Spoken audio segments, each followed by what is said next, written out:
नाशिक शहरातील सर्व हिंदुत्ववादी संघटनांकडून आज जिल्हाधिकारी कार्यालयाबाहेर आंदोलन केलं जात आहे। साधुग्राम परिसरातील जे अतिक्रमण आहे त्याचबरोबर गोदावरी नदीची झालेली जी दयनीय अवस्था आहे त्याचबरोबर गोदावरी नदीतील जे प्रदूषण आहे ते प्रदूषण मुक्त करण्यात यावी। आगामी काळात होणाऱ्या कुंभमेळ्याच्या पार्श्वभूमीवरती गोदावरी नदीची स्वच्छता करण्यात यावी अशा पद्धतीची मागणी आहे। नाशिक शहरातील साधू संत तसेच अनेक हिंदुत्ववादी संघटनांकडून नाशिकच्या जिल्हाधिकारी कार्यालयाबाहेर सुरू आहे। जिल्हाधिकारी कार्यालयाबाहेर निदर्शन करून या ठिकाणी हे आंदोलन केलं जात आहे। नाशिक तीर्थस्थळाला अ दर्जा देण्यात यावा अशा पद्धतीची मागणी देखील या ठिकाणी सुरू असल्याचं आपल्याला पाहायला मिळतंय। आपल्यासोबत नाशिक शहरातील साधू आहेत अनिकेत स्वामी। आपण या ठिकाणी आंदोलन करतायत, काय नेमकं आपली मागणी?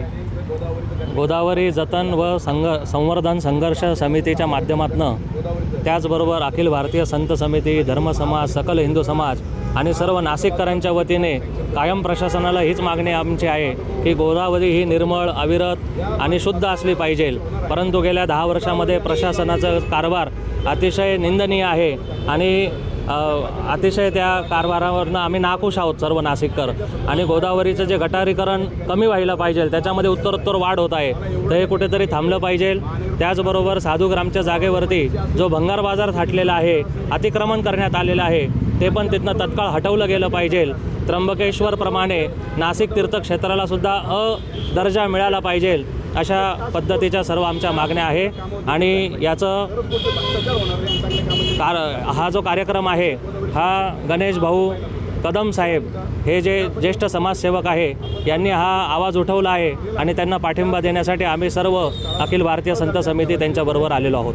नक्कीच आपण जर या ठिकाणी बघितलं तर आपल्याला हिंदुत्ववादी संघटनांकडून आंदोलन सुरू असल्याचं पाहायला मिळत आहे। गोदावरी वाचवा, गटारीकरण थांबवा अशा पद्धतीच्या आशय असलेल्या टोप्या देखील या ठिकाणी परिधान करण्यात आलेल्या आहेत। 2 दिवसांपूर्वी झालेल्या पाडवा मेळाव्यात देखील मनसे अध्यक्ष राज ठाकरे यांनी नद्यांच्या प्रदूषणासंदर्भात प्रश्न जो आहे, मुद्दा जो आहे तो उपस्थित केला होता। आणि त्यानंतर आपल्याला आता कुठेतरी नाशिक शहरातील हिंदुत्ववादी संघटनांकडून देखील नाशिकच्या गोदावरी नदीच्या गटारीकरण त्याचबरोबर प्रदूषणासंदर्भात आवाज उठवल्याचं पाहायला मिळतंय।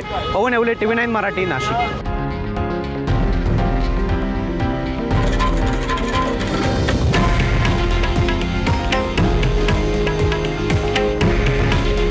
हे आहे देशातील नंबर 1 न्यूज नेटवर्क आणि आपण पाहत आहात TV9 मराठी। काळजी तुमची, हित महाराष्ट्राचं।